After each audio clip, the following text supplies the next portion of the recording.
Did you know that the 3rd of September is a significant day in Qatar's history? Well, it was on this day in 1971 that Qatar declared its independence from the British rule, marking a pivotal moment in its journey as a sovereign nation. But do you know about Qatar's journey prior to its independence? Do you know how it transformed into the powerful nation that we know today? Stay tuned till the end as we unravel the story of Qatar's incredible transformation. Before its independence, Qatar was a British protectorate. In 1916, faced with the threat from the Ottoman Empire and other regional powers, Sheikh Abdullah bin Jassim al-Thani, the then ruler of Qatar, signed a protection treaty with the British. This treaty made Qatar a British protectorate and ensured its protection from external threats. During this time, Britain had a significant presence in the region, and the British Empire was at its peak. They had interests in almost every part of the world, and they were a major player in the Middle East. Their presence in the region can be traced back to the 16th century when the Portuguese first arrived in the Gulf. However, it was in the 19th century that the British began to establish more permanent settlements in the area. In the early 20th century, the British were concerned about the growing power of the Ottoman Empire and other European nations in the region.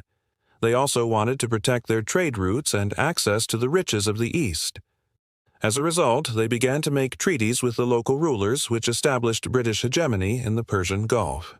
The relationship between Qatar and Britain was complex and often fraught with tension. On the one hand, the British provided military and financial assistance to Qatar and helped to defend it from external threats. They also introduced modern infrastructure and institutions such as schools, hospitals, and a legal system. On the other hand, the British were seen as an occupying power, and many Qataris resented their presence. They also accused the British of exploiting their resources and limiting their political and economic development.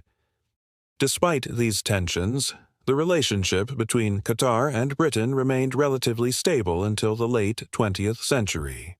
In the 1960s, there was a growing movement for independence and self-determination throughout the Middle East and North Africa. This movement was inspired by the success of other newly independent nations and by the example of Egypt, which had overthrown the monarchy and established a republic in 1952. On September 3, 1971, just 2 months after the UAE's independence, Qatar declared its independence from the British rule, marking the end of a 54-year-old protectorate. This day is celebrated as the National Day of Qatar and is a reminder of the country's journey from a small fishing village to a modern metropolis. Today, Qatar is one of the richest countries in the world with a strong economy and a thriving cultural scene. It is also a major player in the Middle East and has played an important role in mediating conflicts in the region. After its independence, Qatar focused on building a strong foundation for its new nation. It adopted a new constitution and established a democratic system of government. It also began to invest heavily in education and healthcare, which helped to improve the quality of life for its citizens. In recent years, Qatar has become a major destination for tourists from all over the world. It is home to some of the most iconic buildings in the world, including the world's tallest building, the Burj Khalifa, and the Aspire Tower, which was built for the 2006 Asian Games.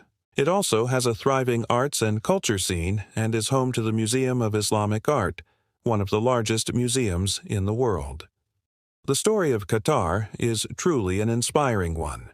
It is a story of a small fishing village that grew into a modern metropolis, a story of a people who went from being nomads to being one of the richest nations in the world.